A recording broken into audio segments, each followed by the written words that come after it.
We're going to shift gears a little bit, but before I start, I wanted to take 1 minute to thank you all for your time. Part of my presentation focuses on the theme of time and how we spend our time. Most research would show that time is one of our most valuable resources, and how we spend our time often determines success or lack thereof in both our business lives and our personal lives. So one of the themes of my presentation is just that, how we spend our time. The theme that we've developed is from portfolios to people, and that's what I'm going to be discussing today. And when you think about it, if we go back in time, let's go back 15, 20, 25 years, I would imagine most of your daily activities were spent on the first P, portfolios. So how do we build portfolios? Maybe we're doing bottom-up stock selection. Maybe we were spending the vast majority of our time on portfolio construction. And that was the right thing to do at the time.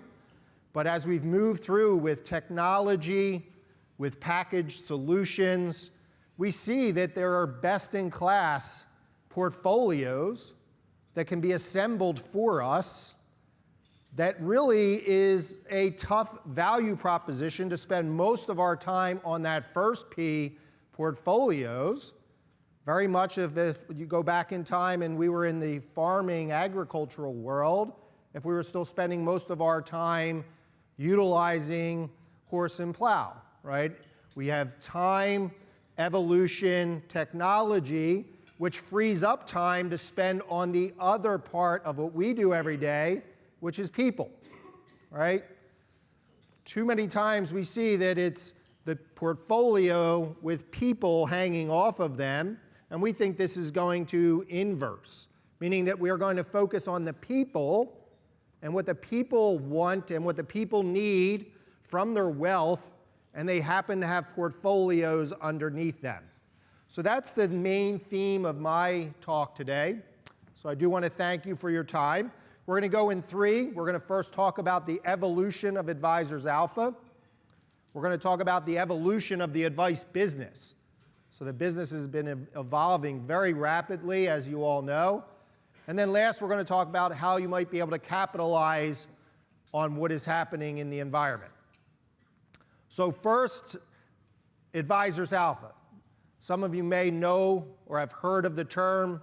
Some of you may be unfamiliar with it, so I'll just give you a quick recap of what Advisors Alpha is. In 2001, my team and I at Vanguard developed the concept of Advisors Alpha. We actually have it trademarked, which was a good thing at the time because now most of our competitors have emulated it. You can't find one of the major wealth providers or financial firms who do not have their own version of Advisors Alpha.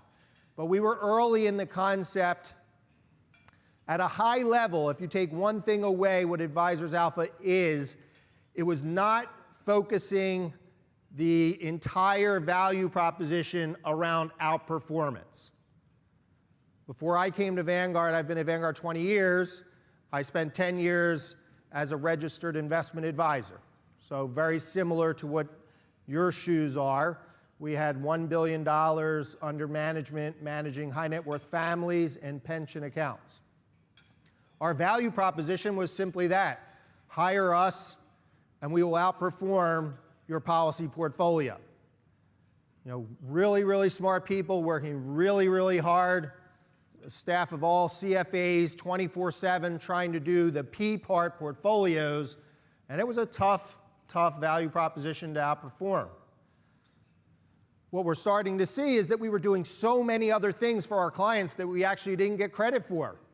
Wealth planning, goals-based planning, tax-efficient investing, estate planning, all of those things that we were doing, but yet at the annual review, we never actually talked about them as much. It was all about, did we outperform the portfolio? So Advisors Alpha is still about investment performance, right? It's not, you cannot get away with underperforming, but making sure that you talk about all of the other things you do in your practice that are valuable, right? Behavioral coaching is one of the big ones. And the last one is just a service model, right? Most high net worth families are very busy. They lead busy lives. They don't have the time or the willingness or the ability to do this. And they are looking for an outsourced wealth management service. So it does not have to be just on performance. The story I share with this is about my brother. My brother is one of the smartest people I've ever come into contact with, so I'm not here to brag about him per se, but it actually sets the stage for the story. In the United States, where I'm from, one of the top universities there is the University of Pennsylvania. So he went there for med school, went for his fellowship, and he is the head of internal medicine at the University of Pennsylvania. So obviously he has the intellect, the work effort. About 10 years ago, he calls me and he says, Fran, I don't know what I'm doing wrong. I'm like, what's going on? He says, I am getting killed in my retirement scheme. I'm like, well, tell me what you're doing. He's like, I use all Vanguard funds. I'm like, all right, that's a good start. Low cost, best in class funds. So what are you doing? He's like, well, I'm studying it very hard. I'm reading Forbes, I'm reading Barron's, I'm reading Morningstar, and I'm seeing all these great funds, and I select those funds at Vanguard that have done really well. But in his mind, he doesn't understand how the markets are cyclical, or that contrarian in investing, unlike medicine, usually pays off, right? It would be very different from his entire life to go do a medical study or a medical research and pick the trial that had the worst outcomes, right? You sort on what has worked. But in the investment markets, we know about how the 10-year performance, whether it be beta or alpha, tends not to persist. And so here's a very smart individual doing everything right, trailing the market. When I looked at his statement, I was like, he's down by 500-600 basis points a year. So I put him with an advisor. He is paying for advice, and he's doing very well. And I told the advisor, I know the advisor well. I don't want you to try to chase the market. I'm not looking for you to outperform the market, because I know how difficult that is, and it may end up being negative. But capture the market. That doesn't mean you can't be active. Active can work if it's low cost, well-run active. But don't make large bets. Don't take large tactical bets, and do the financial planning, the wealth planning. When he calls you up and he wants to put 20% of his assets in Bitcoin, please tell him no. So the behavioral coaching aspect of it, and let him concentrate on being a doctor and enjoying the wealth that he has. So that is really what the Advisor Alpha theme is about. It's gotten a lot of recognition throughout the industry. In 2014, we actually quantified the narrative, and we came out with the value that we see of an advisor, not based on investment performance, but based on these other factors, being about 3%. And you'll see the bottom there, the behavioral coaching is about half of it. So how investors put their own cash flow tends to trail the market by 1% to 2% due to their own behavior. The other good news is 80% of assets are professionally intermediated, which means that this is an opportunity for you all, because your competitors who are not at this conference are probably out chasing around after yesterday's winners. This is not all retail do-it-yourself investors if 80% of assets are actually professionally run. We see this on investment committee after investment committee, large endowments, the biggest and best, most sophisticated institutions trailing their policy, not because of bad investment mandates, but because of their own behavior and inability to stay the course when things look pretty bleak. So the advice component, we quantified at about 3%. We've done this in Australia, we've done this throughout the world, and we update this on an annual basis. The last, and what the series of this presentation is continuing that evolution to what is happening today. So what is happening today? Well, we have a regulatory environment that is focusing on best interest, right? Fee transparency. We're being faced with new entrants all the time, right? Traditional and non-traditional new entrants. The question, when you think about firms such as Betterment or Wealthfront that were not in the space, Ant Financial, not in the space. The question is, does Google or Amazon enter into this space at some point in the future? Right? They have a very, very large database. They know a lot about us. Will other new competitors enter the space? With all that going on of new entrants, regulatory, it's going to be very important that we maximize our return on time. Okay?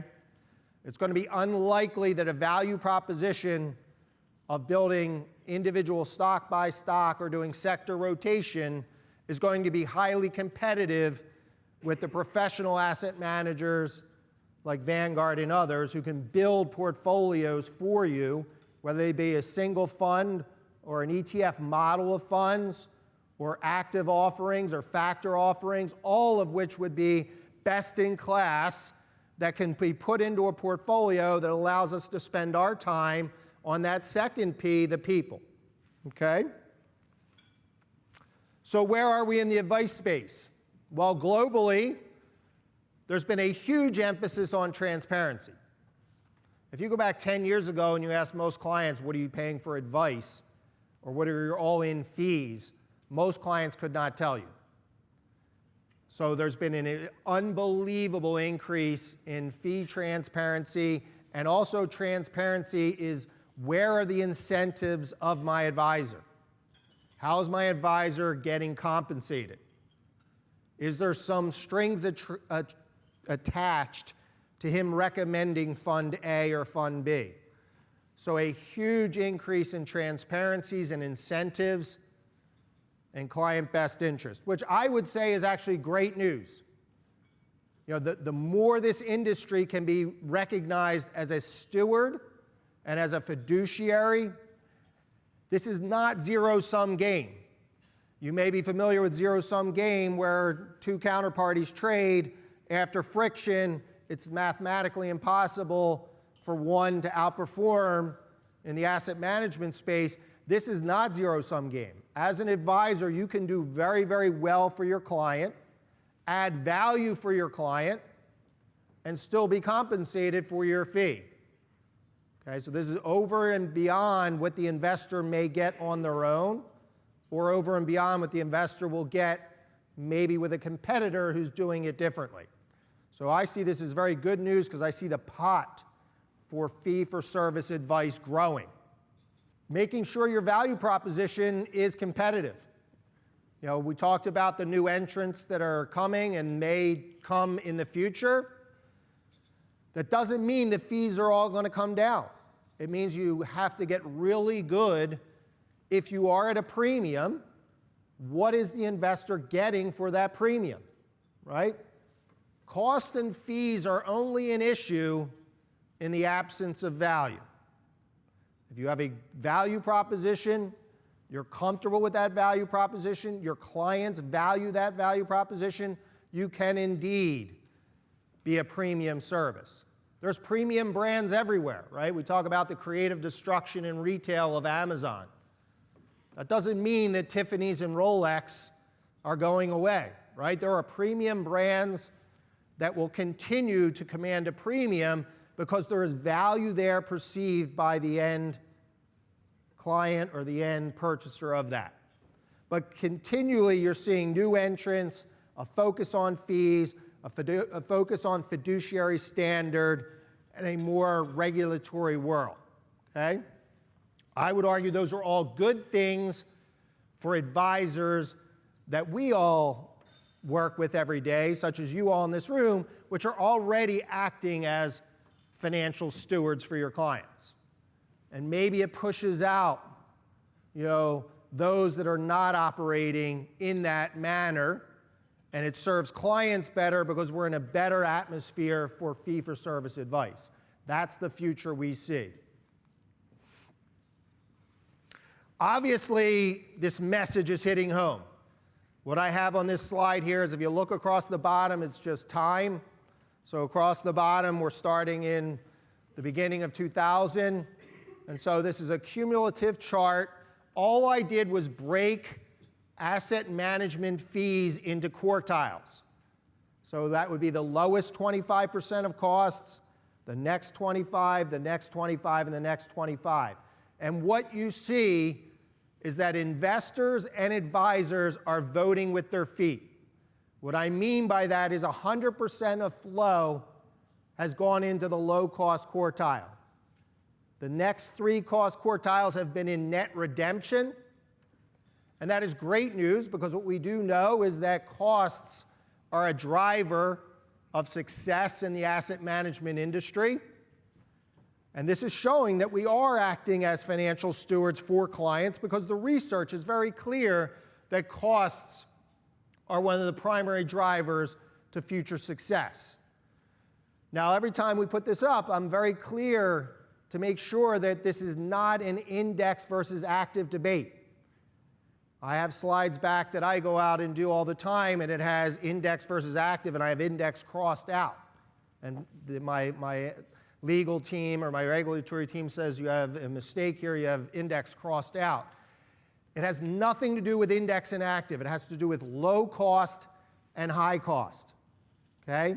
The reason why indexing has been so successful is had a very low cost proposition to active. But there are a lot of high cost index funds out there. I would take a low cost active fund any day over a high cost index fund. So there's no research out there that says indexing does better than active. What the research says is that low cost does better than high cost. So low cost active can work, and it works very well. Vanguard is a testament to that. Our low cost active franchise continues to do very, very well. So I want to be clear, what that bottom quartile is the low cost quartile. You can see it's 27 basis points. It's amazing the gap, and you may not be able to see it from back there, but the next cost quartile is 82 basis points. Then we go to 109 and 165. That's 165 expense ratio at the median of quartile 4. So I would expect this chart to continue to actually diverge. I don't know what the value proposition is for an asset mandated 165 basis points. So to see how this is shaking out, I'm going to see a much brighter world for end clients as I continue to come back, because we're going to see this chart widen out is a pretty good guess, and you're going to start to see more and more mandates above 150 or 125 basis points start to really be in net redemption mode. This is in a bull market too. So a lot of this is interesting to see, because to exit these for a lot of clients could be a capital gain. So if we were in a bear market, we would see this accelerating even more so. So the question is, will advice follow the asset management industry? We just showed the asset management chart. This is the advice, fee-for-service advice based on different demographics. So you have the mass market, under 100,000, mass affluent, and you can see the high net worth, all in range of fees right around 100 basis points. The question is, will this follow the way the asset management business is followed? That's anyone's hypothesis. If I had a guess, I would say yes, there's going to be fee pressure in the fee-for-service business. But again, back to my earlier comment is that there are a lot of premium brands out there, people willing to pay a premium service. It's just making sure that you have a value proposition that you've articulated well and the client values that. And it's back to the portfolios versus people. I mean, I would not spend the vast majority of my time on the portfolio side, because you then are competing with large asset managers that do this very, very well with very, very deep teams, right? Spending your time on the people side versus the portfolio side would probably be the key to having that premium service, and outsourcing the portfolio side to someone like Vanguard or another very well-run asset management firm. This chart here is looking at tech-enabled advice. Okay, when we say tech-enabled advice, the name robo gets all over there, but I would say this is mostly advice assisted with technology. And don't worry about the names on this. I think the only thing you really need to see is that prior to 2010, there were really only two tech-enabled advice providers out there, Vanguard and Financial Engines. And they were largely not too different from a pricing of the traditional, let's say 60 to 85 basis points is where these came in at. But look at what has happened in the last 3 to 4 years. Almost every provider, traditional and non-traditional, has a digital offer, a tech-enabled offer. These are all the household names that you would think of: Merrill Lynch, LPL, E-Trade, Wealthfront, Schwab. And the other thing you see is not only is the space crowded, but the space is all sub 50 basis points for the most part. Okay? So definitely new entrants coming in fast and furious and at a digital type price point, which again has implications for what we do every day, either making sure we are operating in the most efficient way possible or getting really good at our value proposition. So how do we capitalize on that? Well, I would give you 3 things to think about if I were in your shoes. And again, I'm working with advisors pretty much every day of the week around the world. And when we're asked, well, what would we do if that is the landscape, if that is the backdrop, I would double down on focusing on what we discussed in Advisors Alpha, the wealth planning, financial planning, goals-based planning. Double down on behavioral coaching, getting really good at that. Doubling down on the service model. Outsourcing a lot of the portfolio stuff. Second, I would think about how can I further embrace efficiencies. Every minute I spend doing something away from the people side is a minute I feel that I could go deeper on the relationship, building trust, which will help me be a better behavioral coach and get me to know the family that much better. And then lastly, it'll be able to lower my cost to serve.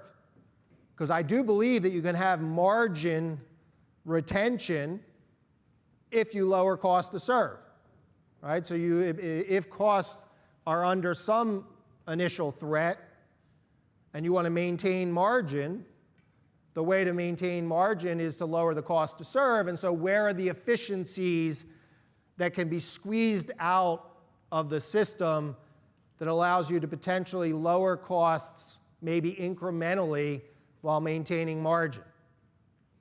We went through the Advisors Alpha module. I won't go through it again. But these are the areas of financial planning, wealth planning, tax-efficient investing, and behavioral coaching is where I would spend the majority of my time. Speaking of behavioral coaching and rebalancing, I have a slide here that I think most tells the story of not only my brother, but it tells the story of all investors. What this chart shows is it's very simple. It's just a 3-asset class portfolio: stocks, fixed interest, and cash, money markets. And this is all assets dollar weighted. So this is not a hypothetical example. This is the example of how the world invests. If clients rebalanced and they didn't chase momentum, you would see these lines being almost across. You would add up all the dollars that are 20-80, 40-60, 60-40, 80-20. You would come to a global asset allocation, and you would see minor changes when the markets are moving. But what you see is tremendous trend following. meaning that, if we start back in the early 90s, in the great bull market of the 90s, the balance sheet of household assets started around 34%. They peaked right as the dot-com was peaking, right? Because people were not rebalancing. And again, I feel deep empathy for our clients and for people like my brother. They're reading about the new paradigm and Dow 36,000, and it's different this time. And not only did you see the market had never had 5 years in a row with 20% returns, but there was net redemption of fixed interest in 1999. So not only was the market taking portfolios up, but cash flow was going into equities. And what this creates is that the investor trails the market significantly through time because they are not working with a behavioral coach who is dedicated to rebalancing and talking them into why they may need to sell stocks and buy bonds. And you can just follow this through. You can see here prior to 2008, the GFC, we hit this 63% number again. And then right in February of 2009, it's hard to believe that equities on the household balance sheet were at 38%. I refer to this bull market we've been in, so we're in this bull market for about 9.5 years. We're up, believe it or not, almost 450%. Is the most hated bull market of all time because investors did not participate. They were at 38% dollar-weighted household balance sheet at the front end of this bull market. And those of you who know the bull market, it was front-end loaded. I mean, if you missed the first, that first couple months off of the February lows, so investors trailed the market again. And this is not always about peaks and bottoms, but right now, today, we are sitting at almost peak equity on the household balance sheet.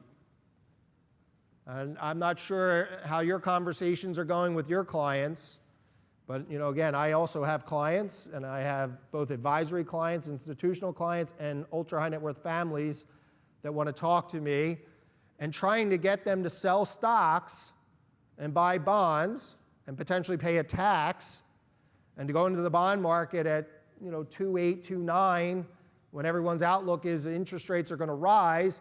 That is a tough conversation. And so we will see, if indeed we have further market destruction.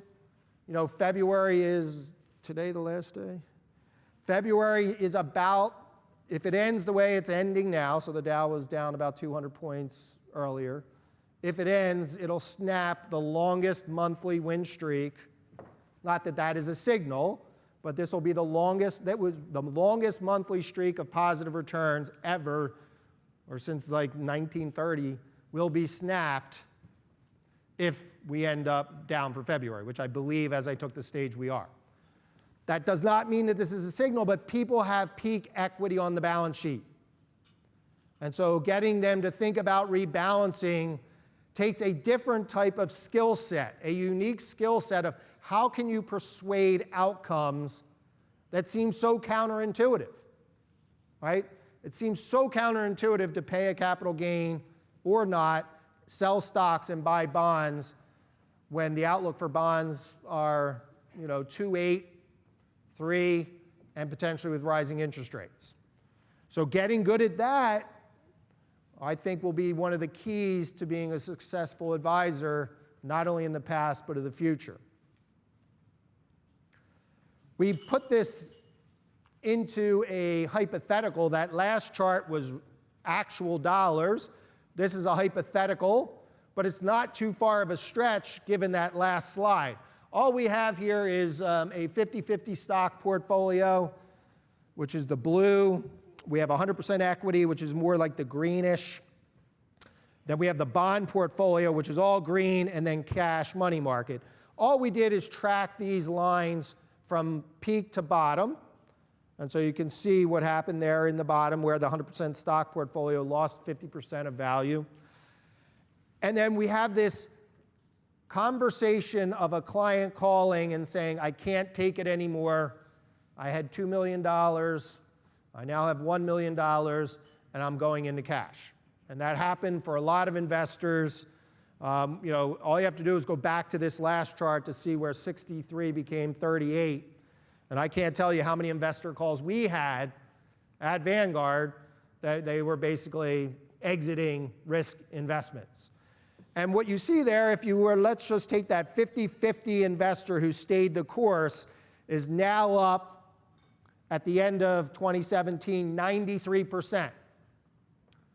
So for a client who is up 93%, had they gone into fixed investments, they would be up 2.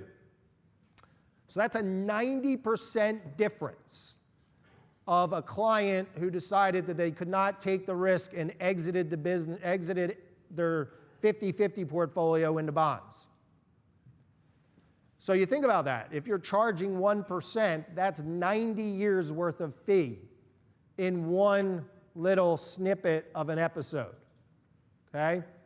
And suppose your client didn't go all into bonds, but you just couldn't keep that client diversified. They went from 60-40 or 70-30 down to 30-70 like the average investor did.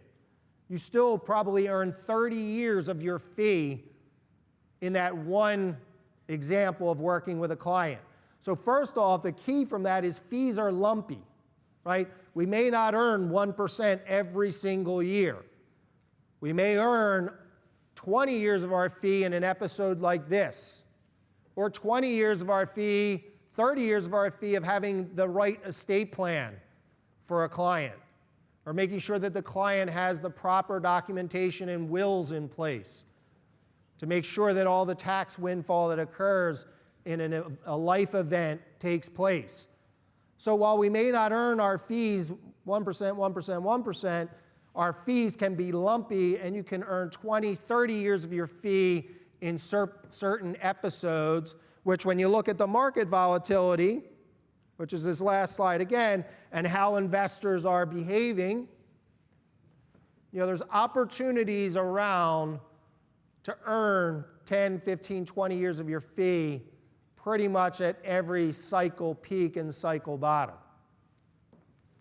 So getting good at behavioral coaching is really an important aspect of what we all do. It's also the hardest part to automate, right? So you think about some of these new robos that come in, they do a really good job of setting an asset allocation, rebalancing, but are they going to, in a real stressful environment, have the persuasion and influence skills to get that client and family to rebalance? Time will tell, but I think usually it shows that other forms of coaching, whether it's strength training, getting yourself in better shape, or working with a dietitian, the interreaction and the personal relationship of coaching tends to have a much more impact than, let's say, having a Fitbit, right? The Fitbit can track my steps, but it may not necessarily get me up and go to the gym every day. So working with a coach who's good at this and having that relationship is probably the key as we move forward on doing that. Which is important because if you think about the evolution of work, this slide just talks about the evolution of work. And so when we go back and we think about our grandparents and our great-grandparents, most likely they were doing basic skills. The skills required 100 years ago and 200 years ago were mostly around manual labor type skills. And as technology has come along, right, we went from the horse and buggy to the car to potentially the self-driving car, right? And you think about the technology as it's gone through. Today, we are in the advanced human skills, which is really around persuasion, the EQ side, instead of necessarily the manual labor side. And it looks like this on a graph, right? In 1900, unique skills, the EQ side, the relationship side, the persuasion side, was somewhere around 10% of what occupations were. Again, it was mostly manual labor. And as we have gone through time, and we've used technology to outsource a lot of that through manufacturing processes, then through the internet. We have moved to a future now where 80% of jobs and tasks are focused on uniquely human skills. And I would say that's really, really good news for you all, because to build a practice, to develop fee-based practice, maintaining those client relationships in a very cyclical market, it's obviously you already have or at the top of the uniquely human skill set. So as we roll forward, you're in a unique position to capitalize on a lot of that. And it kind of looks like this. We call this the advisor's alpha value stack.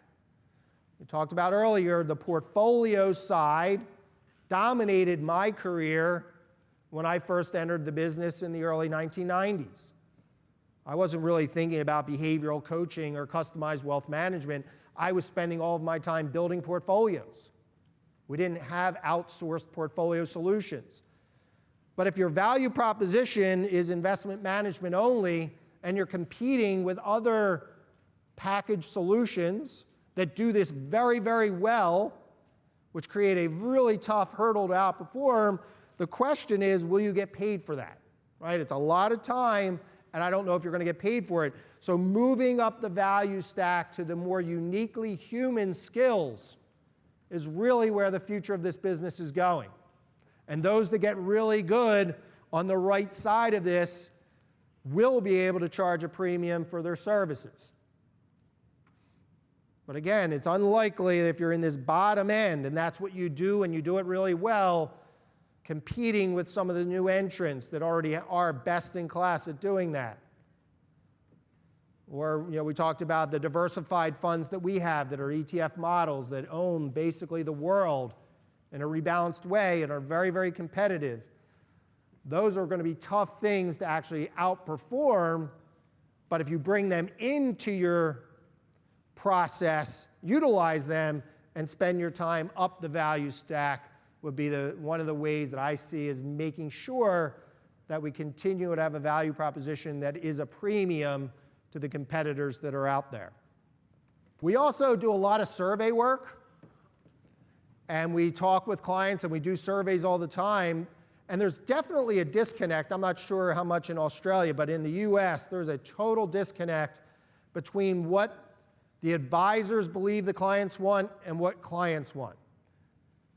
I'm very involved in the CFA community in the States. I attend most of their leadership stuff, and if you ask the professionals, what do clients really, really want? It's all performance, new ideas, which makes sense because that's what we do all the time. But when you go ask clients what they really want, it's much more on the trust side, have my best interest side, and communication side. That does not mean that performance is not important.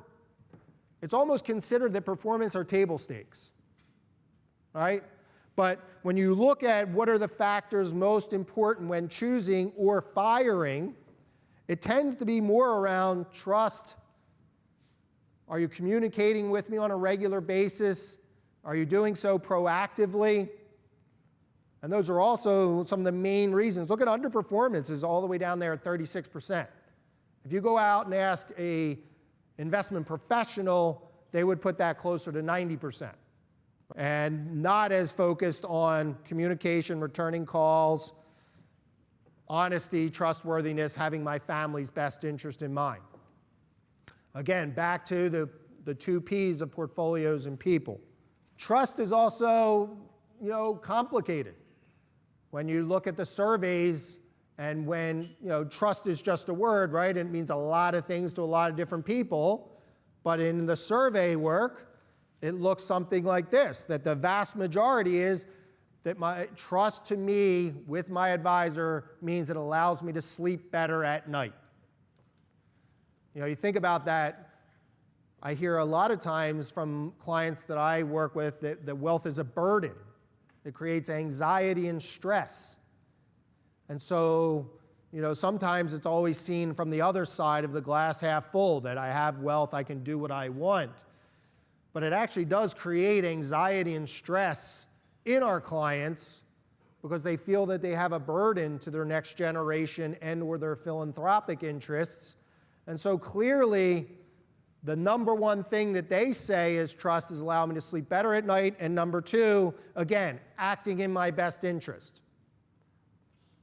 You know, it's interesting that that even has to be there, right? That should be the table stakes, that my advisor is acting in my best interest. And then lastly, does what he says he or she will do. So if you're going to do this and you're telling me you're going to do this, are you following up on that? So how else can we embrace efficiencies? We talked about a lot of them. Maybe outsourcing the areas that are not uniquely human. Outsourcing the areas where you actually may not be at a competitive advantage. If you're spending a lot of your time in an area where you actually don't believe you have a competitive advantage, what could you do by outsourcing that and spending it more efficiently elsewhere? And then lastly, the business itself is what we call the advisor's alpha J curve. And walking through the advisor alpha J curve looks something like this. Many of you are familiar with the J curve of venture capital or private equity. You put a lot of money in, you expect to lose money. You expect to lose money year 1, year 2, year 3, and then for those that make it, you have this explosion. Well, we see the fee-for-service business having its own J curve. And the reason why we say this is, think about it. Most clients that you bring on board, you have costs associated with that upfront with no revenue. As I mentioned, before coming to Vanguard, I was at a private fee-for-service business. Our break-even was about 3.5, 4 years, which meant that if a client terminated after 2 years, we actually lost money on that client. And the math is quite simple. You have costs in prospecting, right? You get a call from a long-standing client, has a friend who just went through an equity event, came into the equity event, they're interviewing a couple managers. You meet the client several times and try to bring that prospect to a client. You have costs with no revenue. If you're lucky to get that client, year 1, depending on how efficient you are, can be very costly. Asset transfers, getting all the money to your house, selling all the assets that you may not want, getting the portfolio to look the way you want it to do. And so there's a lot of upfront costs, yet, think about it, the first 6 months, you've only gotten now 6 months of revenue. But the J curve really starts to expand, and margins expand exponentially as you go through time. Think of your own practice of how much time you've spent with a client in year 10 to 11, absent a life event of a death or a divorce or something like that, but 10 to 11 versus 0 to 1. The margins are exponentially different. So what is the takeaway? The takeaway is retention is extremely important. Yet advisor after advisor I work with, most of them focus on the business development side, the net attraction of new clients. Yet the existing client margin is significantly more than the new client. And so the takeaway for me is to make sure that I am treating my existing book of clients as well, if not better, than my prospects. When you think about that, you know, how do you differentiate your time between prospects and existing client? But if the margin of a client at 10 years is significantly different than a new client coming on board, and how do you manage that time? Because to be honest, your existing client could be somebody else's prospect. And so spending your time wisely, understanding this J curve is something that has really resonated with our clients through time. The other thing is if you're worried about fee pressure, and I'm not saying you are, another way to do that would be offer some form of longevity discount, right? We're going to give you a price break every 5 years, of 5 basis points every 5 years. We've seen a lot of advisors, based upon us counseling with them, thinking about that. And you can do your own thing, but if indeed all the research done on subscription services, which is that's really what this is. You think about what Netflix why Amazon did Prime. A subscription recurring revenue business model is far superior than a transaction business model. And the key is keeping those clients for the long term and keeping that annuity that you have there. And so whether you keep them through awesome service, performance, or some type of fee discount through time has really resonated with a lot of the advisors we work with. So I will close with where I started, and that is around time. This is the Advisors Alpha Flywheel. Many of you may be familiar with the flywheel of Jim Collins. And it's simply that, any business model, as you're doing things right, builds on itself, picks up momentum. And so the blue there are those things in the Advisors Alpha framework: financial planning, wealth management, behavioral and life coaching. You do those really well, deepens the relationship, increases loyalty, gets new referrals and retention, and you see the business really start to accelerate.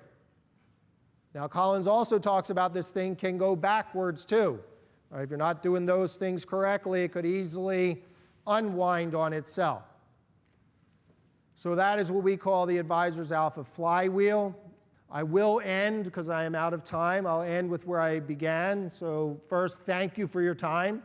We value very much your relationship with Vanguard. We value everything you do for your clients. And I hope that today's time that you spent with us was valuable and had a positive ROI. So thank you very much.